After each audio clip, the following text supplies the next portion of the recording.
Welcome to another Magic the Gathering Arena video. My name is November Lima, and I am super excited alongside many other Magic the Gathering players that have been wanting some cards to get out of Standard for a while now.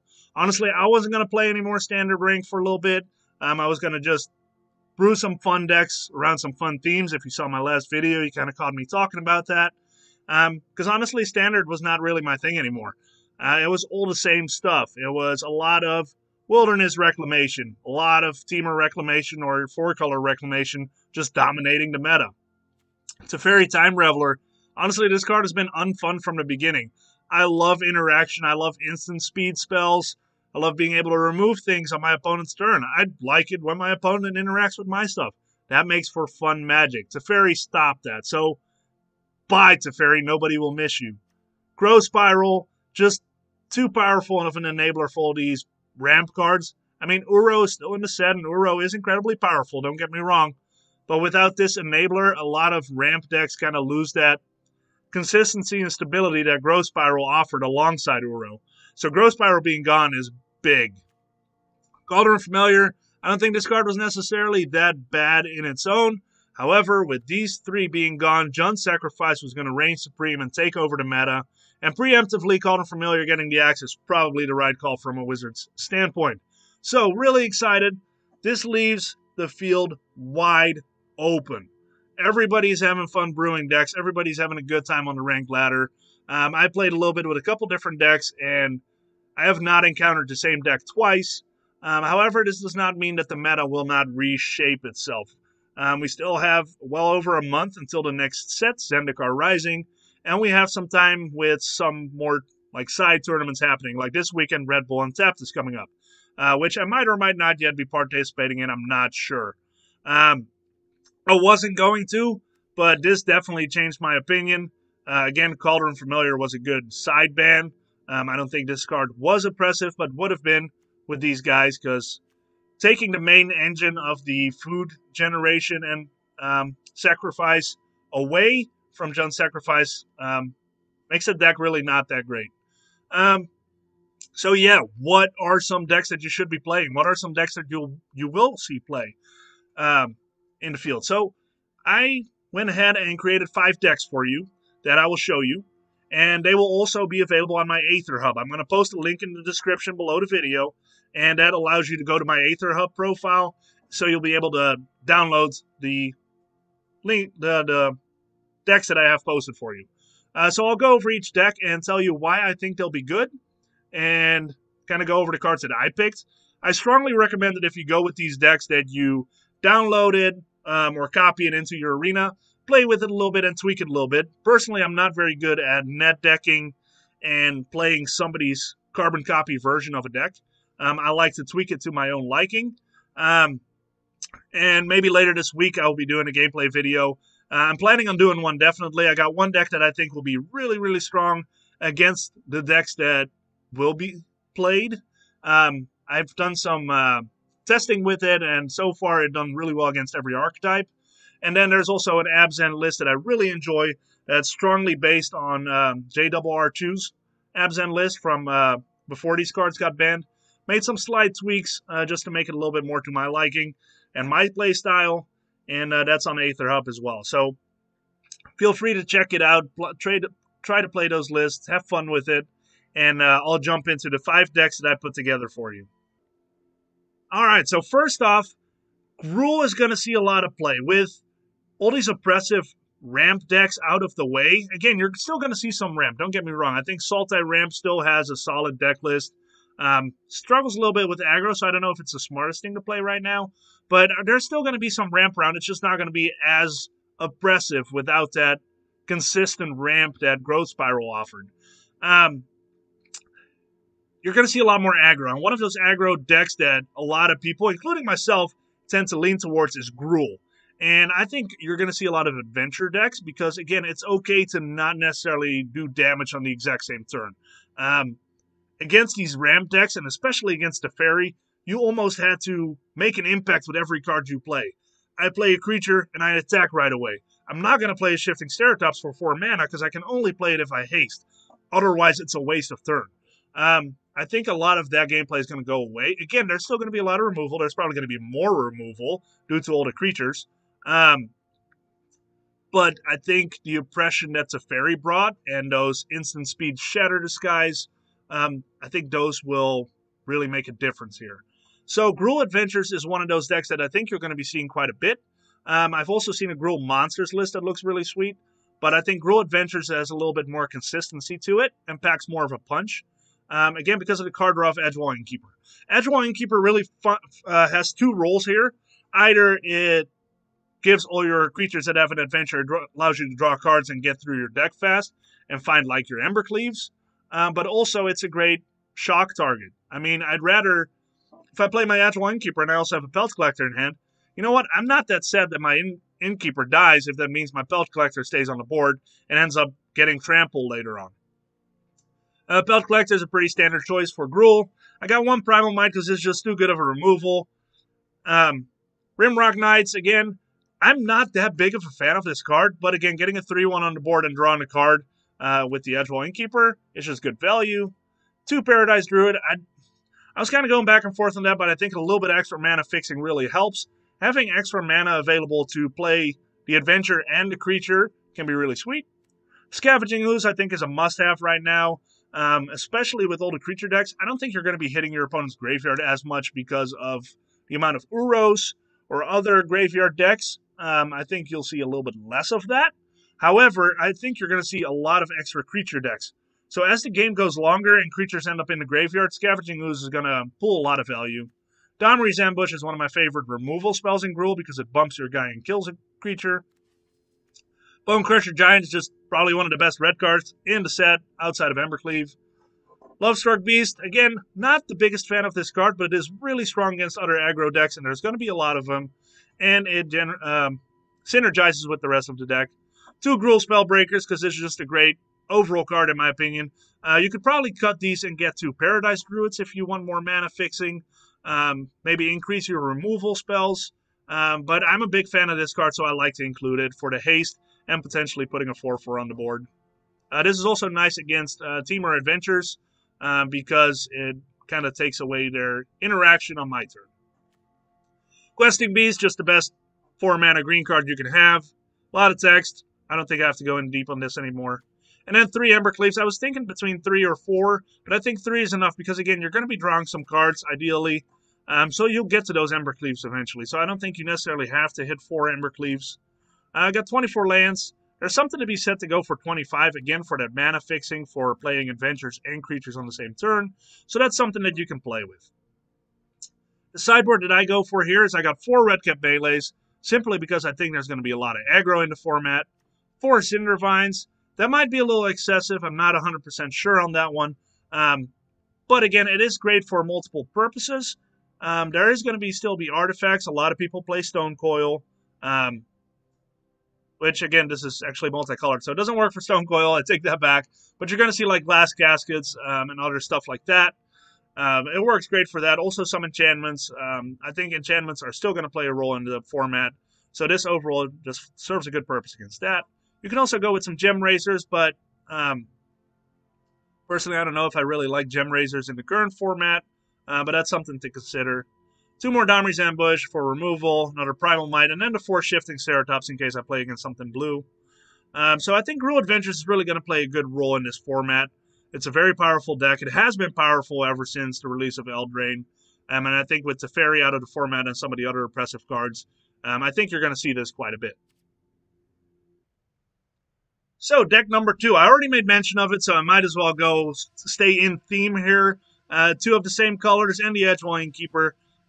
This might be one of the more competitive decks that you'll see in this meta, if you will. I think Temur Adventures has very little bad matchups with the current format because it really struggled against the value that some of the ramp decks offered. And I think that value will go... You'll see a lot less. Again, because of Growth Spiral, Teferi, especially Wilderness Reclamation, not having those cards in the format... Temur Adventures is going to have a lot less competition from a value standpoint. And it does so well against aggro. It is so powerful. Why? If you're not familiar with this deck, Edgewall Innkeeper, again, is the main card to get things going because you draw cards off of the creatures. But really, the Lucky Clover is where it's at. Whenever you cast an adventure, instant, or sorcery spell, you copy it, and you may choose new targets for the copy. What makes this so powerful is not just because you get to interact multiple times or play multiple spells out of mana, so it's a lot of mana value.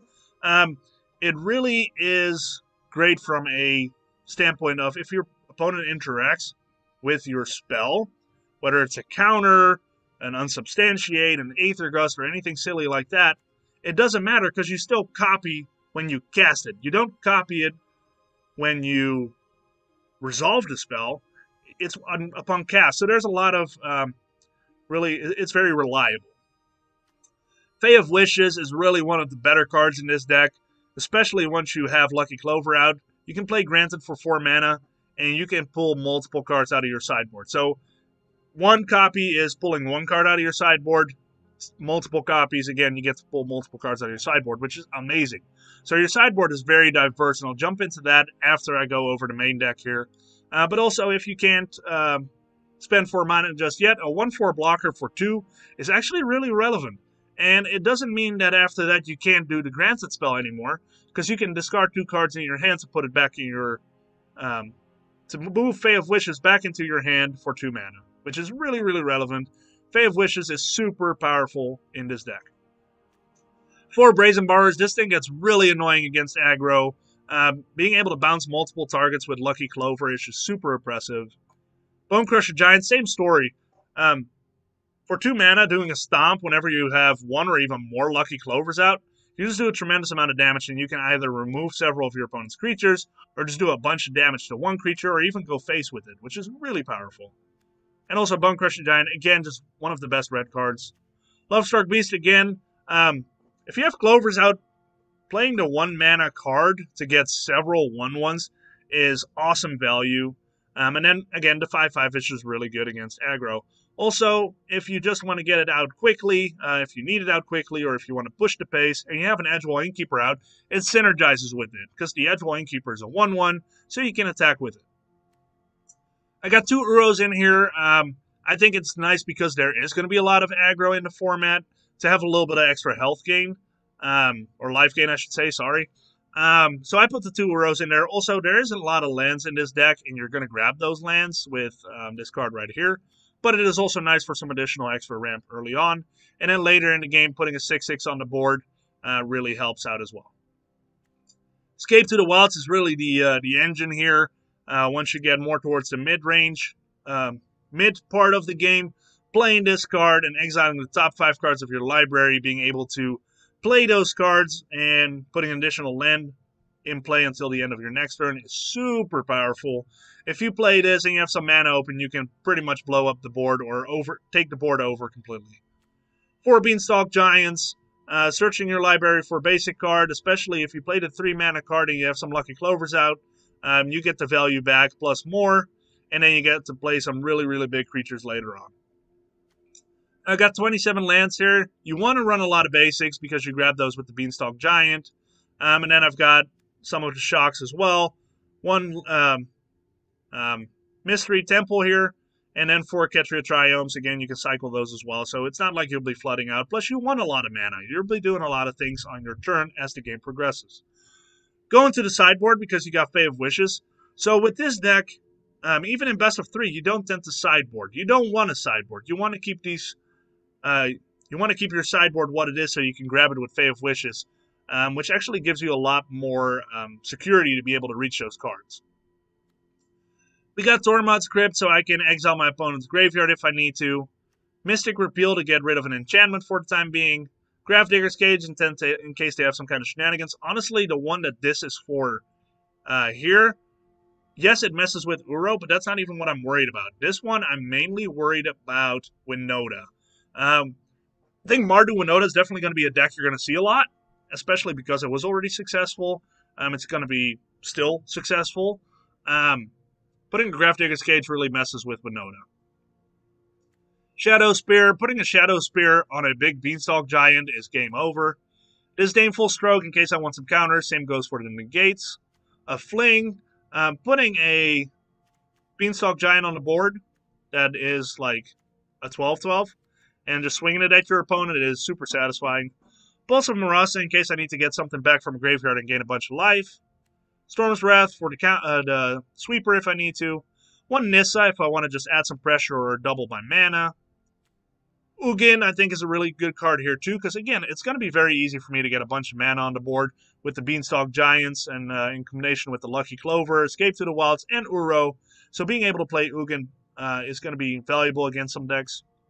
I put an Expansion Explosion in here because, again, I think I'm going to have a lot of mana on the board when I play Temur Adventures. So sometimes being able to Explosion something, again, you're not going to Explosion for lethal, but this might help you get rid of a bigger creature. Mass Manipulation if I just want to be that guy and have all my mana and just take over what my opponent has. Like now it's mine. Fabled Passage. This is one thing that I've kind of stole for the idea from Autumn. If you don't watch Autumn or follow Autumn, she's probably one of the best and best players in the Magic scene. Fabled Passage in the sideboard makes so much sense. Why, you say? Again, this is a 3-color deck, and with Triumphs, it's become a lot easier to mana fix. However, you never know how the game can go, and mana is often what makes you lose games. It's true. Often you lose games because of mana. You're not drawing lands, you're drawing too many lands, or you're not drawing the right lands. If you're not drawing lands or you're not drawing the right lands, as long as I have 1 blue and 3 other mana, if it's 4 blue for all I care, or blue and green, and I need a red, having access to Fabled Passage to be able to mana fix is super important. So, I think you're going to see this deck a lot again. You're going to see several variations. Some people like to run a main board Nissa. Some people like to have Aether Gust in the main board, which again would probably make sense in what the meta is going to shift to, I think. I like this version. I'm probably going to give this a go. And yeah, play with this. Play with the sideboard. Have fun with it. I think this deck is going to be really good. And you're going to see this in tournaments. This is always a safe bet.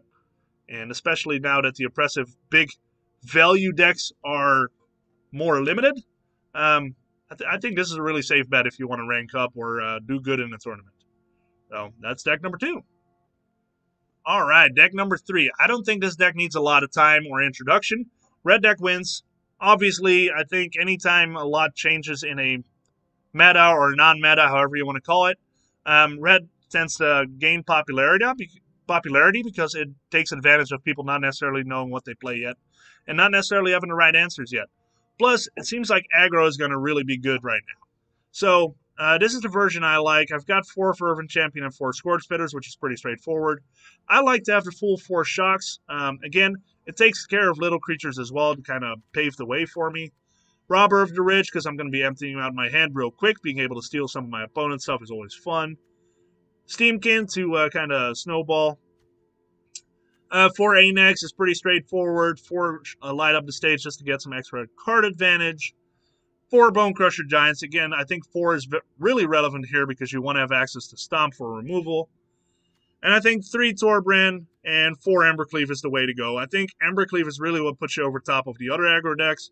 So if you can, like, turn 1, 2, 3, and then maybe turn 4, you're in really great shape. So I think 4 Embercleaves is very important. I got 18 mounts and 3 castles. Some people like to go with 22 lands. I like to go with 21. I tend to not really have mana problems playing this.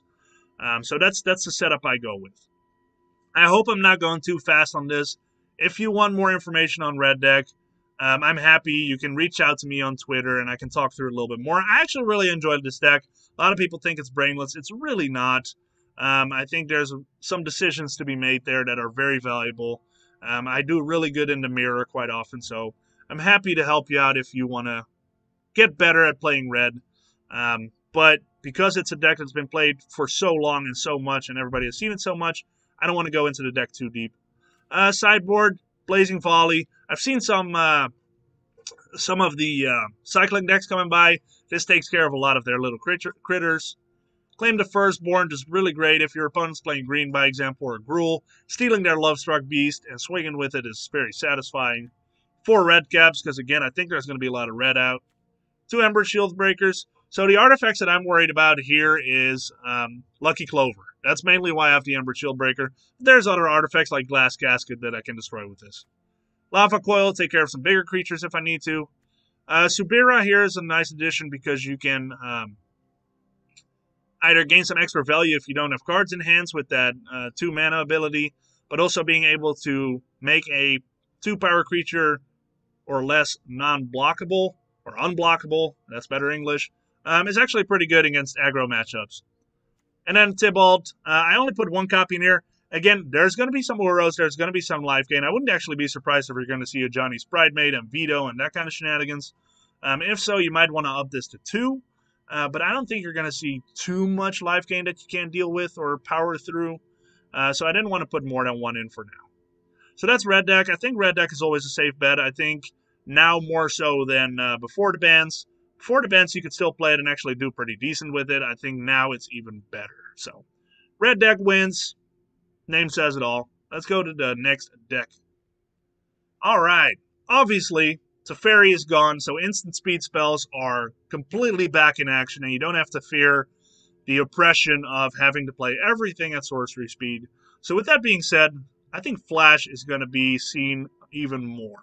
I think Simic Flash is going to be bigger than Sultai Flash or Dimmer Flash, but I really like this version because I feel it deals better with some creatures, and overall it seems like more of an interesting deck. So I went with the Sultai Flash version, but by all means, feel free to experiment if you want to go to Flash side. I think Simic Flash is probably the most reliable, but I think Sultai brings some really cool things to the game here.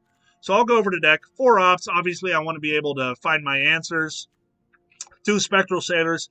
I think Spectral Sailor especially shines against the mid-range to grindier games because you get to really use that card draw effect.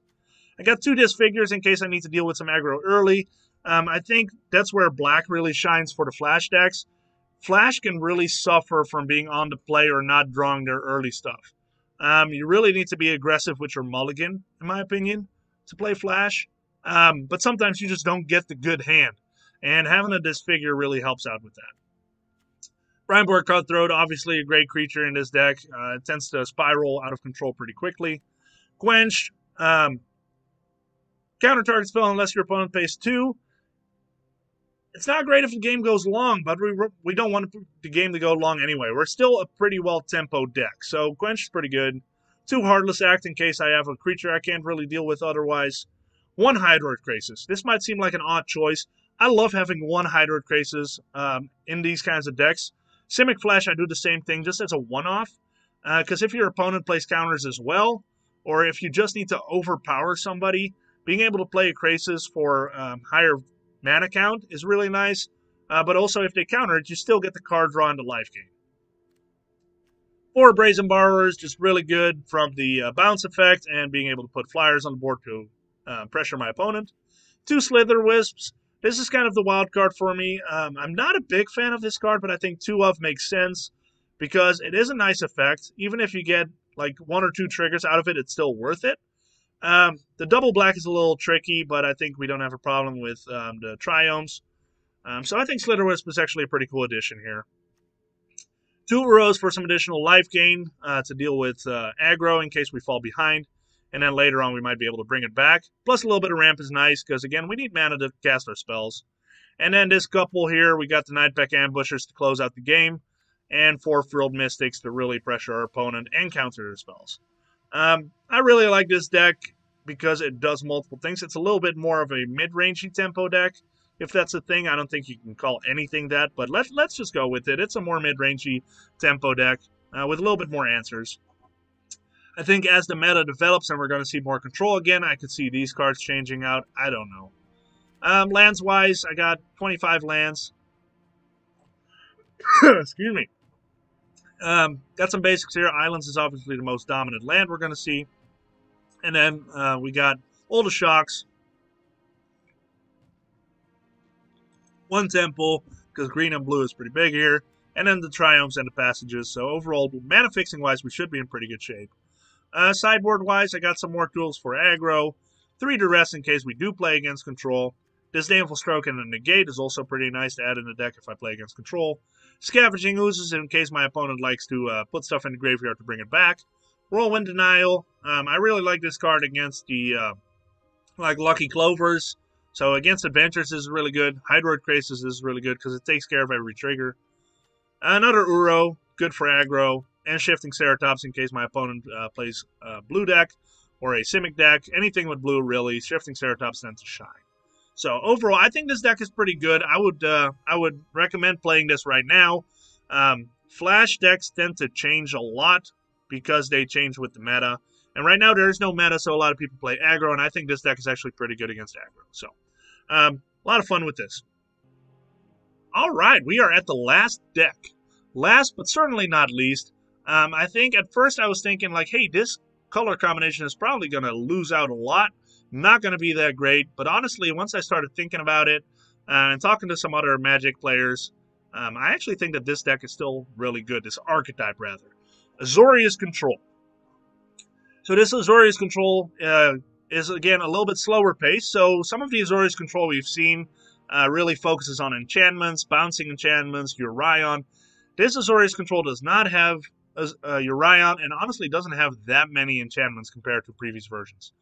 This version I actually really like. I enjoyed testing it, and I had it on Aether Hub, and pretty soon a lot of people already started downloading this. So I think a lot of people like this version. So what I did, 3 Glass Caskets. Again, a lot of aggro. Glass Casket is awesome. And also, even if you don't play against aggro, there's a lot of decks and archetypes that play 3-mana creatures now. There's not a lot of decks that don't play any creatures. So think of Uro. Think of Brazen Borrower. Whatever. Most decks play 3-mana creatures. Obviously, we don't, but a lot of decks do. So we get the Birth of Meletis, or Meletis, however you pronounce it. This is just really great for some mana fixing, putting a blocker on the field and gaining some life. I think this is just such a good staple in a lot of white-based control decks. Omen of the Sea for some card draw. I like Omen of the Sea better than Opt in this deck because I get the Scry 2, which really gets me some solid card selection. And then I get to Scry more later if I have some open mana, which is very possible in a deck like this. Mazemind Tome. I've got my webcam here in the way, so let me kind of pull it up over here for a second. Mazemind Tome. This card is so good. When this got previewed, I really overlooked it, which tends to happen with a lot of text. I don't necessarily like to read that much, but this thing is actually really good. I played against a deck that had 4 copies of him. I think that's overkill, but gosh, if you're aggro and you're playing against Mazemind Tome, it is so frustrating. So you got the Scry effect of it, which is really nice, because in a control deck, you really want to be able to find what you need. And then also being able to draw a card for 2 mana, potentially several times with this. And when there's 4 or more page counters on it, you exile it and you gain 4 life. So being able to utilize this is really, really nice. I can definitely see the 4 copies because of the life gain. But 2, I think, is sufficient in a deck like this. Finding your answers, gaining life, drawing cards. It's just overall really, really good. Narset, for obvious reasons, negating some card draw, but mainly just finding answers. 4 Absorbs, they're back. I think early in the meta you saw 4 Absorbs. I'm putting it back. Teferi is gone, so I don't have to really justify putting counters in my decks anymore. And just gaining that life while countering spells is just really good for a deck like this. 4 Shatter Disguise. I'll be aggressive with my board wipes with all these creatures in the meta, or non-meta, however you want to call it. Teferi, Master of Time. I still think this is a really, really good card. Even in a deck like this, it doesn't necessarily have the Jolrael synergy that you find in Bantramp, but still being able to really dig for your answers, and potentially putting something in the bin that you'll get back later with Elspeth Conquers Death. It's just really, really good. I'm sorry for this cough, guys. And then take 2 extra turns after this one. If you get to the -10, which is incredibly unlikely, but possible, it's typically just a game-winning move. This card I'm really excited about. I know it's a reprint from a while back, but the art is dope. Flying First Strike Lifelink is dope. Protection from demons and especially dragons, because there's going to be a lot of people playing Terror of the Peaks because it's just a cool card. And there's no Teferi to bounce it.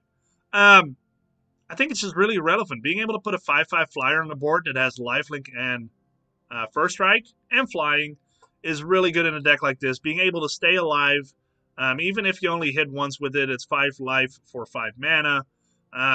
If you get the block with it once. It's just overall just really good card. So I put it main deck. And we also got to win somehow. So 4 hits with this, you win the game. Elspeth Conquers Death, just really great to take care of anything 3 mana or greater, which, again, there's going to be a lot of decks like that. Ever since the companion text, there's not a lot of decks that don't run anything that's 3 mana. And the second effect is not necessarily going to be that great, I don't think, right now. But getting something back from the graveyard, it can be really relevant, especially if you can make a Baneslayer Angel a 6/6. That can be super nice. 3 Dream Trawlers. I like to go 2 and 3 because I think the Dream Trawler is still the better card. Because you get to draw a card, it is hexproof as long as you have something to discard. So overall, it's just a really awesome kind of game-winning card. Plus the synergy you have from Teferi, potentially Mazemind Tome, and Omen of the Sea allows you to bump this up pretty quickly if needed. So you can actually be pretty aggressive if you can stay in control until you get to these cards. Baneslayer and Dream Trawler. I run 26 lands simply because I do not want to miss land drops. I'm going to have plenty of ways to get through what I need, to scry, to find, to, what do you call this? There's a name or phrase for drawing and discarding. I just forgot what it is. So I'm not worried about really flooding. I do have 1 Castle of Entrance and 2 of the Ardenvales to be able to put some token blockers on the board. And I added some Triumphs because, again, even though I say you can't flood, this is Magic. We know sometimes things don't go your way. So being able to cycle some extra lands can be really nice. Sideboard-wise, Tormod's Crypt, I think this is always relevant, being able to play this against somebody that relies heavily on their graveyard. 2 Devout Decrees, in case I need to mainly take care of. I've seen some mono black, some mono red, so being able to play this is really relevant. Another Glass Casket, because some decks just require 4 Glass Caskets. 4 Aether Gust, really good against anything red or green.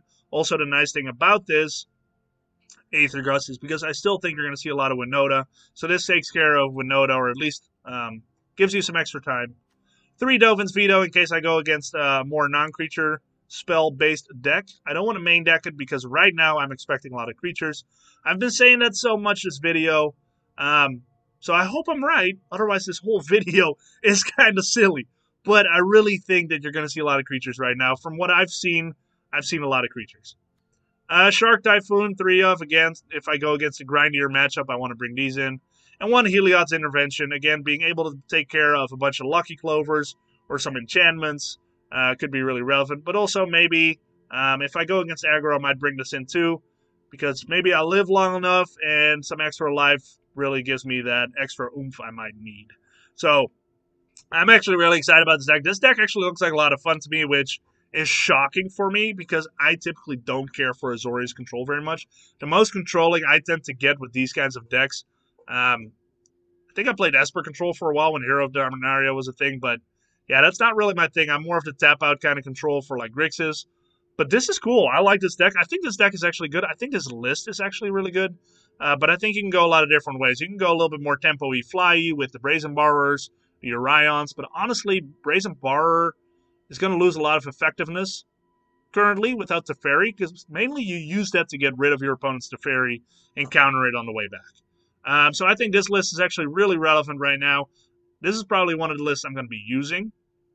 But the gameplay video I'm going to show you guys is probably going to be with the deck that I've been tinkering with. Slight hint, it's only 1 color, and it is not red, blue, black, or green. But it seems to have answers against all the decks I just showed you, and some of the other decks that I think are going to be really prominent right now. The only reason I didn't put it in here yet is because I'm still tinkering on it, and that's one of those decks that really needs to be right before you play it, in my opinion. So these decks I think you can tinker with and have a lot of fun with. I hope you really enjoyed this content. I hope you really enjoyed these decks. Let me know if you try some out and how they work out for you. I will be posting the Aether Hub link below. I'll post my Twitter link below. That way you can reach out to me as well. So enjoy. Thank you so much for watching. And look out for that gameplay video with my mono white aggro deck. I might as well stay it. If I'm not playing that one, I might go with Abzan Super Friends. That list is on Aether Up. My mono white is not until I'm ready playtesting it. So, yeah, I'll see you guys next time. Thanks so much.